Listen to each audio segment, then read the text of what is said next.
السلام علیکم ویورز. آج ایک نئی ویڈیو کے ساتھ آپ کی خدمت میں حاضر.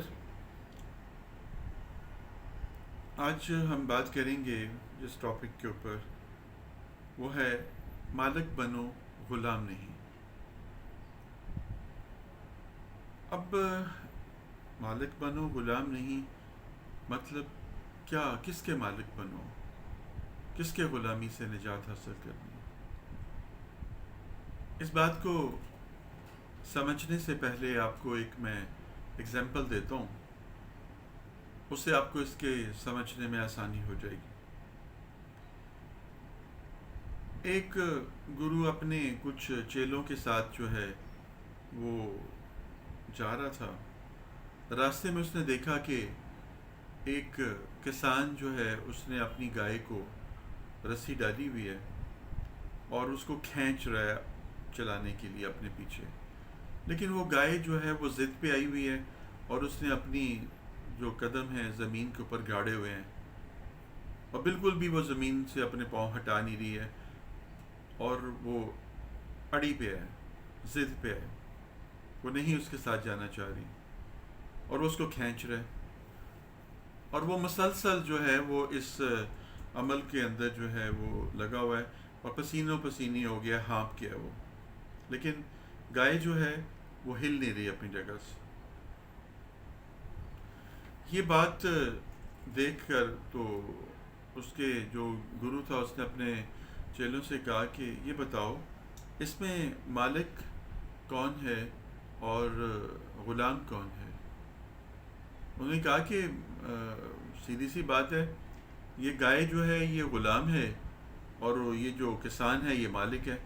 وہ اس کو اپنی طرف کھینچ رہا ہے، رسی تو اس کے ہاتھ میں ہے، تو مالک تو وہی ہوا نا. وہ کہتا اچھا اب دیکھو. وہ جاتا ہے اور رسی کو کاٹ دیتا ہے. جیسے وہ تنی ہوئی رسی کو کاٹتا ہے، گائے دوسری طرف رخ کر کے بھاگ جاتی ہے اور وہ اس کا جو مالک ہوتا ہے کسان، وہ اس کے پیچھے پیچھے پیچھے بھاگ رہا ہے. اب گائے آگے آگے لگی ہوئی ہے اور وہ مالک اس کا جو ہے اس کے پیچھے پیچھے جا رہا ہے. وہ کہتا ہے وہ دیکھو اب سچویشن کیا بن گئی ہے. وہ جو غلام تھا وہ تو بھاگ گیا، جس کو یہ اپنی غلامی کے اندر لے کر آنا چاہ رہا تھا وہ تو بھاگ گیا. وہ تو بھاگ گیا اس کے اندر سے، اس کے ہاتھ سے رسا توڑایا بھاگ گئی. اگر وہ اس کی غلام ہوتی تو اس کے پیچھے پیچھے چلتی. وہ تو انتظار میں تھی کب میرا رسا چھوٹے اور میں بھاگ جاؤں. کہتا ہے اس سے آپ ہمیں کیا بتانا چاہتے ہیں؟ وہ کہتا ہے میں اس سے تمہیں یہ بتانا چاہتا ہوں کہ یہ ہے ذہنی غلامی، یہ ہے ہماری بری سوچیں، یہ ہے ہماری خواہشات جو کہ ہم ہر وقت اپنے دل کے اندر پال کے بیٹھے رہتے ہیں. وہ خواہشات اس گائے کی طرح ہیں. وہ گائے جو مالک کے پیچھے نہیں لگنا چاہتی، ہم ان خواہشوں کو کھینچ کر اپنے اندر لانے کی کوشش کرتے ہیں. ان خواہشات کو اپنے اندر لے کے آ رہے ہیں اور ان کو اپنا غلام بنا کر ہم اس چیز کو چلانا چاہ رہے ہیں. لیکن وہ خواہشات ہماری جو ہیں غلام نہیں بن رہی اور ہم ان کو کھینچنے میں اپنی ساری توانائی، اپنے سارے سورسز استعمال کر رہے ہیں. یہی حال جو ہے ہمارا ہے. یہاں پر تو بات ختم ہوگی. یہی حال ہمارا ہے.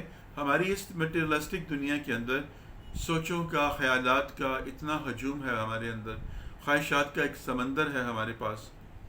ہم اپنی ایسی ایسی گندی سوچوں کو، اپنی ایسی ایسی گندی خواہشوں کو پورا کرنا چاہتے ہیں، ان کو اپنا غلام بنانا چاہتے ہیں، ان کو کھینچ کر اپنے دل کے اندر، اپنے دماغ کے اوپر سوار کر کے ہم رکھنا چاہتے ہیں، جو کہ نہیں ہونا چاہتی. اور ان کے لیے ہم کوشش کرتے ہیں، تگ و دو کرتے ہیں اور اپنی زندگی کو برباد کر لیتے ہیں. چھوٹی سی زندگی ہے، بہت تیزی کے ساتھ ختم ہو رہی ہے. اور آج کل کے تیز رفتار زمانے میں جو اتنا زیادہ مشینی الیکٹرانک کا ایک زمانہ ہے، اس کے اندر تو بڑی تیزی کے ساتھ وقت گزر رہا ہے. ہفتے، دن، مہینے، سال ایسے پلک جھپنے میں گزر رہے ہیں، پتہ ہی نہیں چل رہا. تو ہمیں اپنی سوچوں کو، اپنے ذہن کو، اپنے دل کو صفائی کرنی چاہیے. صبح جب ہم اٹھیں تو اپنے قلب کی صفائی کریں، اپنے دماغ کی صفائی کریں. ایک اچھی سوچ کے ساتھ، ایک پازیٹیو سوچ کے ساتھ آپ اٹھیں. آپ اس طرح کی جو غلام نہ خریدیں، اس طرح کے غلاموں کو اپنے اندر نہ لے کر آئیں. مالک بنے، غلام نہیں بنے. ہم ان خواہشات کے غلام بن گئے ہیں. غلام بن گئے تو ان کو اپنی طرف کھینچ رہے ہیں نا. غلام بن گئے تو ان کو لے کے آنا چاہ رہے ہیں. کسی کی خواہش ہے کہ اس کو بہت اچھی جاب مل جائے، اور وہ اپنی ساری توانائی، اپنی ساری سوچ جو ہے وہ صرف ایک اچھی جاب حاصل کرنے کے اوپر لگا دیتا ہے. اور جب وہ جاب مل جاتی ہے اس کو، 2 4 5 سال وہ جاب کرتا ہے، اور جب اس کی لائف سیکیور ہو جاتی ہے، شادی بھی ہو جاتی ہے، بال بچے بھی اس میں آ جاتے ہیں، اور اس کو جاب سے چھٹکارا مل جاتا ہے، جاب مل جاتا ہے. اب وہ کیا کرے گا؟ اب اس کی خواہشات، اس کی ضروریات، اس کی جو یوٹیلٹیز اتنی بڑھ گئی ہوئی ہیں کہ ان کو مینیج کرنا اس کے لیے بہت مشکل ہو گیا ہے. وہ پھر سے دوبارہ جاب کی تلاش میں جائے گا، نئی پریشانی کے ساتھ، نئی غلامی کے ساتھ، ایک اور خواہش کو کہ میری 70,000 جاب تھی تو اب مجھے 1 لاکھ کی ملے تو میرا گزارا ہوتا ہے. تو میں آپ سے صرف یہ کہنا چاہتا ہوں، خاص طور پر جو ینگ جنریشن ہے، ان کو کہ اپنے اسکل کو جو ہے وہ اپنے ہنر کو پہچانیے. جس طرف آپ کی سوچ جاتی ہے وہ ہنر سیکھیے، اپنا کاروبار کریے. اب آن لائن کام جو ہے ساری دنیا کے اندر آن لائن کام ہو رہا ہے، ٹھیک ہے، تو آپ کیوں نہیں اس کا حصہ بنتے؟ آپ کیوں نہیں اس ہنر کو سیکھتے؟ امیزون پہ کیوں نہیں آپ کام کرتے؟ کیوں نہیں آپ سیکھتے؟ کورس کرنا کیوں نہیں سیکھتے؟ آن لائن کورسز کریں. خواتین خاص طور پہ لڑکیاں جو ہیں وہ اپنے گھر میں بیٹھ کر آن لائن کام کریں. جو خواتین سارا دن موبائل کے اوپر کینڈی کرش اور اس طرح کی گیمیں کھیلتی رہتی ہیں، وہ ذرا اس طرف جائیں، وہ اپنے کورسز کریں. پڑھی لکھی ہیں آپ، شادی کرانے کے بعد تعلیم ختم تو نہیں ہوگی. شادی کرانے کے بعد آپ کے سکلز ختم تو نہیں ہو گئے، آپ کو بولنا ختم تو نہیں ہو گیا. جتنا وقت آپ گاسپس کرنے میں، غیبت چغلی اور برائیاں کرنے میں، اپنے کتابوں کو کالا کرنے میں بھرتی ہیں وقت کو، اتنا ہی وقت کو بھریں اس طرف. تو پازیٹیو کام کریں، کچھ اچھا تعمیری کام کریں، سوچیں جس کے ساتھ آپ کا ہاتھ بھی آسان ہو جائے گا. اب وہ وقت نہیں ہے کہ ایک بندے کے اوپر برڈن ڈال کر سارا گھر اس کی کمائی کو کھائے اور پھر اس کو برا بھلا کہے، لان تان کرے. آج کل کا وقت ہے کہ بالکل ہم نے جن کی تقلید کرنی شروع کی ہوئی ہے، وہ ہمارا جو ہے وہ یورپ کا کلچر ہے، ہمارا امریکہ کا کلچر ہے، کینیڈا کا کلچر ہے، آسٹریلیا کا کلچر ہے. ہم فارنرز کو فالو اپ کر رہے ہیں، اور فارنرز کو فالو اپ کرنے میں ہم یہ بھول جاتے ہیں کہ وہاں پر ایک گھر کے اندر اگر 4 افراد ہیں، 4 کے 4 انڈیپینڈنٹ کام کرتے ہیں. وہاں پر اسٹوڈنٹ کی جیسے ایجوکیشن کمپلیٹ ہوتی ہے، ڈیورنگ ایجوکیشن بھی اس کو پارٹ ٹائم جاب ملتی ہے، اور اس کے بعد بھی اس کو جاب کرنی ہوتی ہے، اس کو کام کرنا ہوتا ہے. وہ ان کا حصہ، ان کا سسٹم ہے. چلیں آپ کے یہاں پر اگر یہ سسٹم نہیں ہے تو آپ کے پاس آپ کا کاروبار کرنے کا ہنر تو ہے، آپ کے پاس آپ کے سکلز تو ہیں. ہماری خواتین جو ہے کھانے پینے کے امور کے اندر بہت ماہر ہوتی ہیں. ہر گھر کی کچھ ٹریڈیشنز ہوتی ہیں، کچھ روایات ہوتی ہیں، کچھ اچھے فوڈ ہوتے ہیں، اچھے کھانے ہوتے ہیں. تو آج کل تو بہت آسان ہے. اگر آپ کے ہاتھ میں ذائقہ ہے تو آپ اپنے فوڈ کا کام کیوں نہیں کر لیتی ہیں؟ اگر آپ کو سلائی کڑھائی کا کام آتا ہے تو آپ اس کے اوپر کیوں نہیں اپنا کام کرتی؟ انٹیریئر ڈیزائننگ کا کام آتا ہے، اس کے اوپر کیوں نہیں کام کرتی؟ آپ کو بولنے کا فن آتا ہے تو اپنی گفتگو کو، اچھی باتوں کو آگے کیوں نہیں لوگوں تک پہنچاتی؟ میں تو اکثر بچیوں سے کہتا ہوں کہ اگر آپ نے ایم ایس سی کی ہے، اگر آپ نے کوئی کورسز کیے ہوئے ہیں، آپ کی اسکلز ہے، ایجوکیشن ہے، آپ انجینئرنگ کی ہوئی ہے، واٹس ایور جو بھی آپ کے پاس کوئی ٹیکنیکل ایجوکیشن ہے، تو آپ اس کے لیکچرز کنڈکٹ کریں، کیوں نہیں کرتی؟ فری لانس میں کام کریں، آپ اپنے گھر میں بیٹھ کے کام کریں. کوئی جاب کرنی ضروری ہے؟ تو جو وقت آپ اپنی زندگی کے اندر روزمرہ کا ٹائم اس کو مینیج کر لیں. کہ صبح کے وقت میں نے یہ کام کرنا ہے، اپنے گھر کو بھی ٹائم دینا ہے، اپنے بال بچوں کو بھی ٹائم دینا ہے، اپنے ماں باپ کو بھی ٹائم دینا ہے، اور اس کے ساتھ ہی ساتھ میں نے اپنی ذات کو بھی ٹائم دینا ہے. اپنے لیے وقت نکالیے، اپنے مالک بنیے. اپنی خواہشات کو، اپنی جو ضروریات بے جا قسم کی، جو سو کالڈ قسم کی آپ نے ضروریات بنائی ہوئی ہیں، ان کے غلام نہ بنیے. آج ہم غلامی کی زندگی گزار رہے ہیں. ہم میں سے ہر کوئی ذہنی غلام بنا ہوا ہے، اور ہم اپنی خواہشات کو کھینچ کھینچ کر اپنی طرف لانے کی کوشش کرتے ہیں، اور وہ ہمیں جب ملتی نہیں ہے تو اس کے بعد ڈسپریشن ہوتی ہے، مایوسی ہوتی ہے.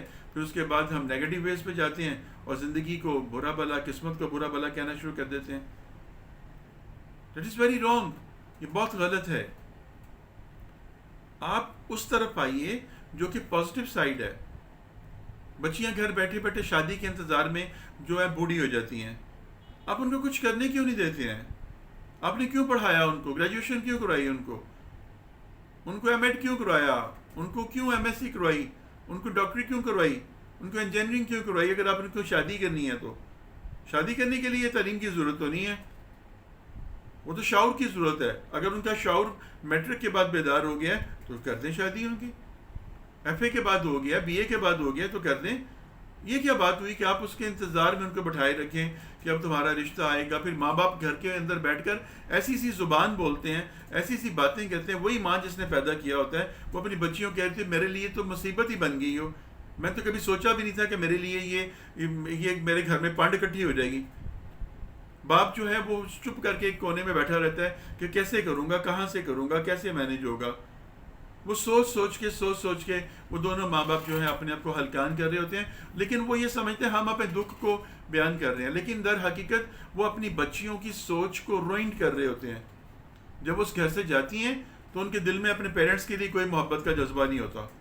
وہ کہتی ہیں ہمارے ماں باپ تو ہمیں, اپنے پنجابی کہتے ہیں مغرو لان ٹورے سن, وہ تو ہمیں اپنے گھر سے اتارنے کے لگے ہوئے تھے کہ کس طریقے سے جلدی شادی ہو جائے. اور اگر انفارچونیٹلی وہاں پر جا کر اس کو ہسبینڈ یا ان لاز اچھے نہیں ملتے تو پھر وہ ساری زندگی جو ہے وہ گلا رہتا ہے کہ آپ نے تو جو ہمارے لیے کچھ کیا ہی نہیں ہے, آپ نے تو ہمیں اپنے گلے سے اتار کے پھینکا ہے, جو سامنے آیا آپ نے کر دیا. اب یہ موقع کیوں دے رہے ہیں آپ اس کو؟ اور دیکھیں کسی کے چلے جانے سے کسی کی زندگی ختم نہیں ہو جاتی ہے. Life must goes on. اگر ایک موقع آپ کے ہاتھ سے چلا گیا ہے تو دوسرا موقع تیار ہے آپ کے لیے, اویل کر لیجیے اس کو. ماں باپ کو چاہیے کہ جب ان کی بچی جو ہے اپنی تعلیم مکمل کر رہی ہے تو اس کے دوران اس کے لیے رشتہ دیکھنا شروع کر دیں, اور جیسے اس کی تعلیم مکمل ہو اس کی شادی کر دیں. اب شادی کے اندر بھی سمپل سٹی کی طرف آئیں تو بہت آسانی ہے, اور اگر اب نمود و نمائش اور شوشہ میں جائیں گے بہت مشکل ہے. اس میں لڑکے والوں کو تھوڑا سا پارٹ پلے کرنا چاہیے. ان کی اپنی بھی بہنیں ہیں, ان کو بھی چاہیے کہ وہ بھی پازیٹیو سوچ رکھیں, تھوڑا سا رول پلے کریں. یہاں پر لڑکا اپنے ماں باپ کو آگے لگا دیتا ہے, بعد میں سارا زندگی بیوی کو آگے لگائے رکھتا ہے کہ تم نے یہ نہیں کیا, وہ نہیں کیا. ماں یہ کہتی ہے, وہی جو ایک چراغ لے کے ڈھونڈنے نکلی ہوتی ہے اپنی بہو کو, اور جب وہ لے آتی تو وہی بہت بڑی ڈائن بن جاتی ہے اس کے لیے, بہت بڑا عذاب بن جاتا ہے اس کے لیے. بہرحال یہ ایک ہمارے معاشرے کا بہت بڑا المیہ ہے. سم ادر ٹائم اس پہ بات کریں گے, لیکن آپ بات کو سمیٹتے ہوئے میں صرف آپ سے یہی کہنا چاہتا ہوں کہ اپنی زندگی کے اندر اپنے رولز, اپنے گولز جو ہیں ان کو پہچانیے اور ان کو متعین کیجیے, اس کے اوپر کام کیجیے. اپنی خواہشات کے غلام نہ بنیے, مالک بنیے. ایسی ناسودہ خواہشات کو اپنے اندر مت جگہ دیجیے جو کہ آپ کو مالک سے غلامی کی طرف لے کے جائیں. اپنی دل کو صاف رکھیں, گندی سوچوں سے, بری سوچوں سے, غلط قسم کے خیالات سے اپنے ذہن کو جھٹک دیجیے. نکالیے اپنے آپ کو اس ٹرانس میں سے. کسی نے اگر آپ کے ساتھ برا کر دیا ہے تو اللہ کے سپرد کر دیجیے. کسی نے آپ کے ساتھ بھلائی کی ہے تو اس کے ساتھ بھلا کرنے کی کوشش کیجیے, دعا دیجیے اس کو. ہماری زندگی کے اندر یہ دعا لینا, دعا دینا, یہ بالکل صرف سم سلیکٹڈ پرسن تک محدود رہ گیا ہے. وہ کسی کو دعا دے دے, کسی کو اللہ کا ذکر بتا دے, کہتے تو بڑا حاجی بن گیا, تو بڑی حاجن بن گئی, تیرے 900 پورے ہو گئے ہیں, تو ان کے ایس پاسے لگ گئی. الغرض ہم ہر وقت اپنی زبان کے نشتر جو ہیں لگانے کو تیار بیٹھے ہوتے ہیں. یہ بھول جاتے ہیں کہ دل کسی کے پاس بھی ہے, اور یہ بھی بھول جاتے ہیں کہ دل ہمارے پاس بھی ہے اور زبان کسی کے پاس بھی ہے. پھر جب اس کی زبان چلتی ہے, اس سے جب تکلیف ہمیں پہنچتی ہے, پھر ہم کہتے توبہ استغفار, اس کی تو زبان ہی بڑی گندی ہے. تو بھی آپ نے اس کی زبان کو کھولنے پہ کیوں مجبور کیا؟ قصور آپ کا ہے. تو میری درخواست ہے آپ سے کہ اپنی اندر اس غلامی کی سوچ کو نکالیے اور مالک بنیے, پازیٹیو باتوں کا مالک بنیے. خوشیوں کو اپنے گھر میں آنے کی دعوت دیجیے, خوشیوں کو اپنی زندگی میں آنے کی دعوت دیجیے. خیر بانٹیے, شر سے بچنے کی کوشش کیجیے. اپنے رب کے ساتھ اپنے کنیکشن کو بہت مضبوط کیجیے. اور انشاءاللہ جب یہ سارا کچھ آپ کریں گے تو پھر دیکھیے گا زندگی کتنی اچھی ہو جاتی ہے. اور جو میں نے یہ کہا ہے کہ جاب کی بجائے بزنس کی طرف آئیے, اس پہ غور لازمی کیجیے گا. فی امان اللہ. اگلی ویڈیو تک کے لیے